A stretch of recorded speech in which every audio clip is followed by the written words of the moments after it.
suit le JT.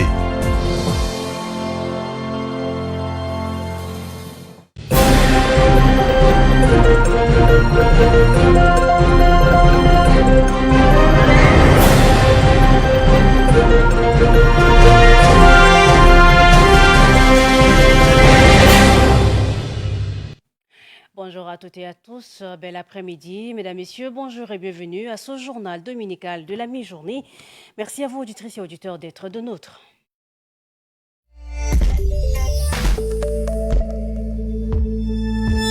Politique à l'entame de cette édition d'information après l'appel de la présidente de la Commission des Affaires étrangères du Sénat américain et du député français à la libération du président des transformateurs, Dr Succès Masra, incarcéré il y a bientôt 2 mois. La commission Affaires étrangères de l'Assemblée nationale du Tchad considère ces prises de position d'ingérence ou de pression extérieure de nature à influencer ou discréditer le bon fonctionnement des institutions tchadiennes. Voici donc à ce sujet le commentaire de Diana Nepidimbaye. Dans un message officiel publié ce lundi 7 juillet 2025, la sénatrice américaine Jean Sessions, présidente de la Commission des Affaires étrangères du Sénat, a exprimé sa vive préoccupation concernant la détention prolongée du Dr Succès Masra, président du Parti des Transformateurs. Elle a qualifié cette détention d'inacceptable et a appelé à sa libération immédiate, tout en soulignant que la situation était désormais suivie de près par les autorités américaines. Pour la sénatrice, l'incarcération de figure de l'opposition constitue un frein aux perspectives de démocratie et de transparence dans un pays qui aspire au changement. Cette prise de position officielle vient renforcer les nombreux appels nationaux et internationaux en faveur d'un traitement respectueux des droits politiques et humains. Aussi, le député et président de la Commission des Affaires étrangères à l'Assemblée nationale française, Bruno Fuchs, s'inquiète-t-il également et demande pour des raisons humanitaires l'autorisation de venir au Tchad afin de s'enquérir de la situation à un moment où le climat politique tchadien reste tendu. Cette déclaration souligne l'attention croissante portée à l'évolution de la situation au Tchad par les partenaires internationaux. La réaction des locataires du Palais de la démocratie du Tchad ne s'est pas fait attendre.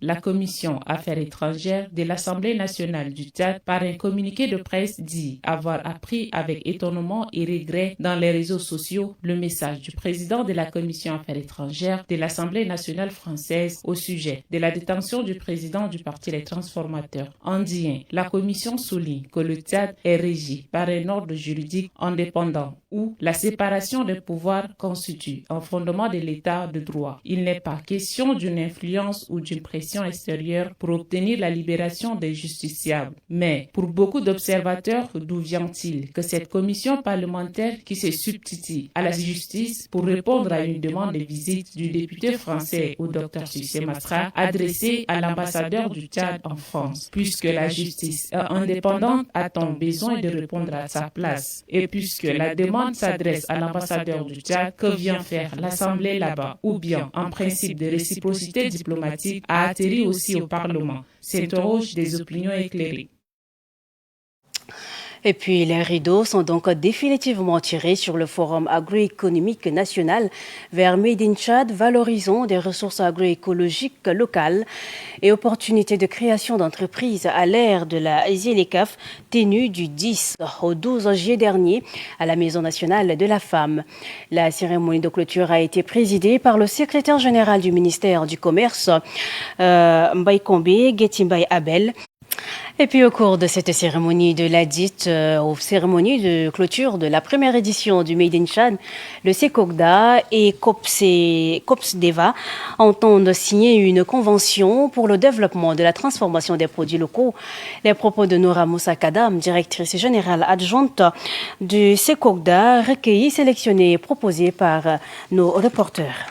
Au cours de ce forum, nous avons voulu marquer cet événement en signant une convention entre le CECOGDA, le Centre de contrôle de qualité des denrées alimentaires, et la COPSDEVA pour permettre à tous ces acteurs qui interviennent dans la transformation des produits locaux de faire des analyses de leurs produits et aussi d'apporter nos conseils et puis un suivi en vue de la certification de leurs produits qui est gage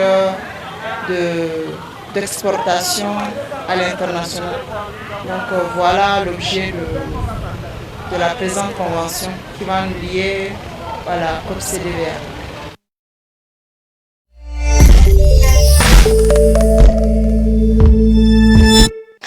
Et puis en éducation, les occupations ou sinon les activités des jeunes pendant ces périodes de vacances nous intéressent toujours. Et puis si pour beaucoup les vacances riment avec loisirs et détente, elles représentent pour d'autres une opportunité inestimable de croissance intellectuelle.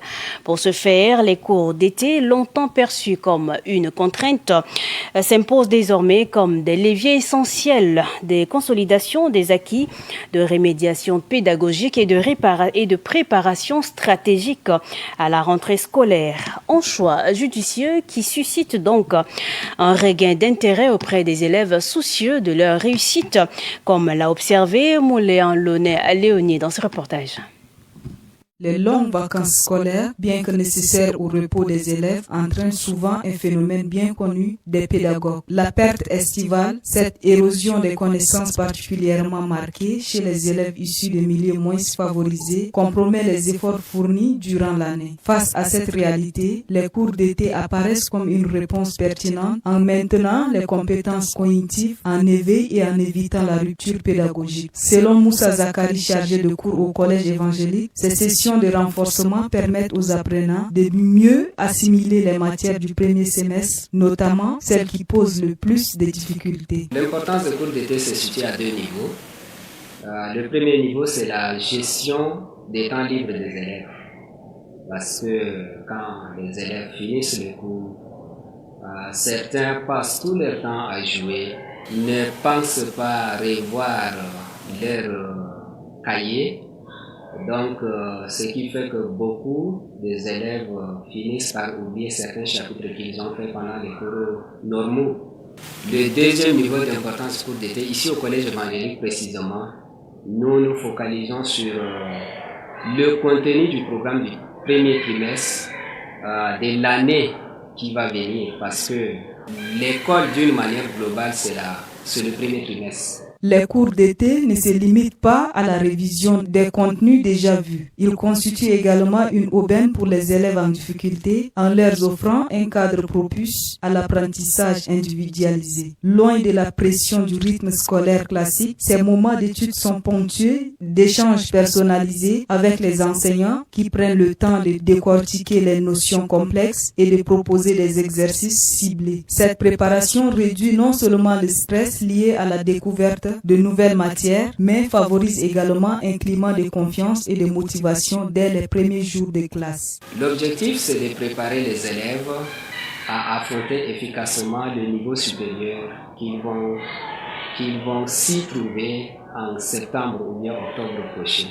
Donc, quand les élèves sont déjà outillés, comme je venais de le dire tantôt, quand ils sont déjà outillés avec le contenu du cours du premier trimestre, je pense que cela va leur faciliter à la rentrée prochaine, afin qu'ils fassent un bon résultat, surtout au premier trimestre. Bien loin d'être une obligation imposée, les cours d'été s'imposent aujourd'hui comme une véritable passerelle vers l'excellence. Ils offrent un espace structuré d'apprentissage, adapté aux besoins des élèves et porteur d'espoir pour ceux qui aspirent à réussir brillamment leur parcours scolaire. Toujours parlant de la gestion des vacances, nombreux sont ces jeunes qui se retrouvent donc désœuvrés durant ces temps de vacances scolaires entre manque d'opportunités, absence d'encadrement et précarité sociale. L'oisiveté devient un terrain donc fertile aux dérives. On fait le point avec Chanel Alao qui s'est interrogée sur le sujet.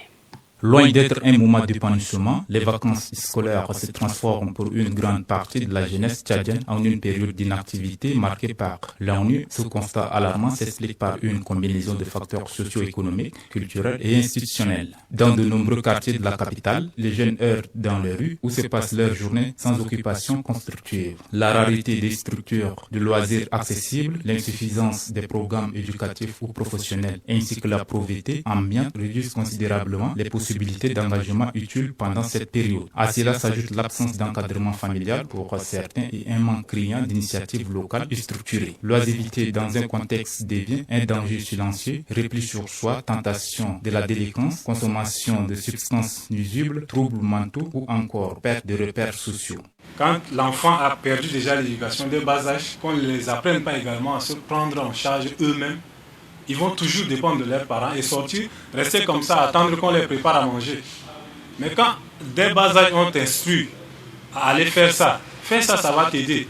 L'enfant va quand même cultiver ça et arriver à un âge peut-être, il va se chercher. Il ne va pas rester à attendre qu'on le prépare à chaque fois. Donc, je peux dire que c'est d'abord la paresse, les feignants qui ne font rien. Et d'abord, la grande responsabilité incombe également les parents. De mon point de vue, il y a 2 facteurs qui peuvent pousser ces jeunes à se lancer dans ce genre d'activité. Il y a d'abord le découragement dans la recherche de l'emploi, parce que la plupart de ces jeunes, quand on les approche, ils disent qu'ils sont découragés parce qu'ils déposent des dossiers, ils cherchent du travail, mais ils n'en trouvent pas. Donc, le mieux, c'est de passer le temps à faire des jeux et pour se détendre, quoi. Face à cette réalité, plusieurs voix s'élèvent pour appeler à une réponse collective. Le développement de programmes communautaires, éducatifs et sportifs pourrait offrir aux jeunes une alternative constructive à l'oisiveté. La mise en place d'ateliers de formation, des stages ou de camps de vacances serait une véritable bouffée d'oxygène pour cette jeunesse en quête de sens. Au-delà des actions gouvernementales, l'implication des familles, des collectivités locales et des associations est essentielle pour transformer cette période en tremplin vers le développement personnel et l'acquisition de compétences utiles à la vie active. Les vacances ne doivent plus être une pause à risque mais un temps d'opportunité. Le défi est à la fois éducatif, social et générationnel. Reportage de Chanel Alao avec le récit de Mbaindixem Sadok à qui nous disons merci. Et puis un tour dans nos provinces où les citoyens de Mundo apprécient donc diversement l'accord de réconciliation signé entre les 2 communautés, celle de Ngambay et Fulbe, le 5 juillet dernier suite aux affrontements meurtriers qui ont eu lieu donc à Mandakao. Ils sont interrogés par notre reporter Mbaïgol Ali Emmanuel. Selon moi, pour que cet accord soit un accord de paix, il faut que les gens enlèvent même l'idée de que moi je suis un nordiste, moi je suis un sudiste. Il faut que les gens enlèvent l'idée de leur tête que nous sommes tous des Tchadiens et que nous avons le même droit, la même capacité, la même justice. Donc cet accord va se passer dans la bonne condition. Moi, je pense que ce dossier de Mandakao était un dossier trop sensible pour être géré dans une petite ville ou bien trop sensible pour être géré par un petit groupe d'hommes. D'ailleurs, ceux-mêmes qui sont venus en mission là, c'est des gens que nous connaissons, quelles étaient leurs manœuvres dans la ville, comment ils n'ont pas pu assumer ce qu'ils devaient le faire. Et donc, pour moi, c'est vraiment écœurant qu'on a eu un tel nombre de morts et qu'on vient pour acheter le prix du sang. Ouais, si on a encore des informations sur ce qui était donné en termes de dia, permettez-moi d'appeler le nom là comme ça, c'était de la dia qui sont venus pour nous proposer à la population là. Et qu'est-ce qu'on fait avec ces gens qui sont déjà actuellement en prison? On a vu la liste là, qu'il y a même des jeunes de 13 ans, loin du droit tchadien là, qui sont actuellement détenus parmi les 80 quelques qui sont emportés en Damena là. Donc pour moi, ce qui s'était passé la dernière fois, cet accord là n'est rien d'autre que de folklore destiné à amuser la galerie. En tant que citoyen, j'ai trouvé ça normal qu'une situation de tels actes devrait être signé le plus vite possible. Si j'avais appris ça dans les radios antennes, j'étais soulagé. Mais je voudrais que les autorités appuient ça par des actes pour montrer vraiment que la ceinture de paix a été signée à Mandakao. Pour que nous qui sommes loin, même nos inquiétudes vont empêcher pour activiter normalement nos activités. Maintenant, même les villes éloignées même vont continuer par créer des inquiétudes. Ils ne vont pas continuer les activités normales comme il se doit. Moi, je pense que le vivre ensemble, la paix, c'est ce que tout le monde recherche dans ce pays. Nous sommes des frères, on est nés tous tchadiens. Mais le problème, c'est la manière de gérer les problèmes des autorités. Longtemps, les parents ont essayé de cohabiter, les éleveurs, les agriculteurs ont longtemps vécu ensemble. Mais pourquoi ces dernières années, ça n'a pas marché? Parce que quand on vient, il y en a qui essayent de prendre parti. Les autorités viennent, au lieu d'être impartiales.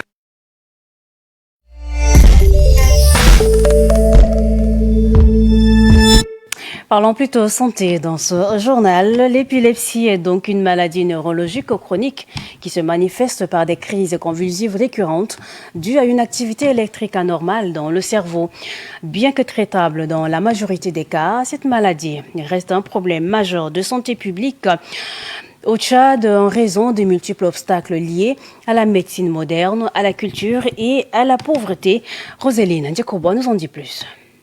La situation de l'épilepsie au Tchad est un souci majeur qui nécessite une attention particulière, car la prévalence exacte de l'épilepsie au Tchad est mal connue. Pour en savoir plus sur l'épilepsie, Dr Foksuna Sakadi, épileptologue, répond. Quand on parle de l'épilepsie, c'est une maladie aussi du cerveau et qui est liée au fait que le cerveau est en souffrance. Selon Dr Foksuna Sakadi, épileptologue, le pourcentage des personnes épileptiques est estimé à 80% dans les pays en voie de développement et 60% dans les zones rurales. L'épilepsie, c'est quand même à plus de 80% des personnes vivant avec l'épilepsie dans les pays en voie de développement, donc chez nous.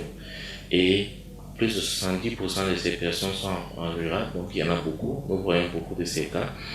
Et ils sont confrontés à la stigmatisation, c'est vrai. C'est par exemple des filles qui font de l'épilepsie ne peuvent pas se marier. Les causes de cette maladie sont d'origine structurelle ou infectieuse. Et si on parle de causes structurelles, c'est-à-dire des maladies au niveau du cerveau, ça peut être des causes infectieuses, c'est très fréquent chez nous, c'est vrai. Ça peut être des causes traumatiques, les gens aiment rouler avec les motos sans casque, et souvent quand on fait des chutes, et quand on coigne la tête, ça peut laisser des lésions au niveau du cerveau et cela va donc entraîner plus tard l'épilepsie. Le spécialiste insiste sur la nécessité d'une prise en charge adaptée tant sur le plan médical que social. La bonne nouvelle est qu'elle peut être prise en charge. Si l'épilepsie est très bien traitée, elle peut être prise en charge médicalement à plus de 70 à 75% des cas. Donc c'est important de consulter. Il a été prouvé qu'il n'y a pas une loi qui protège les personnes épileptiques au Tchad, ce qui les expose à la stigmatisation et à des discriminations persistantes. Et il n'y a pas de loi. Ailleurs, dans d'autres pays, il y a des lois qui protègent ces personnes-là.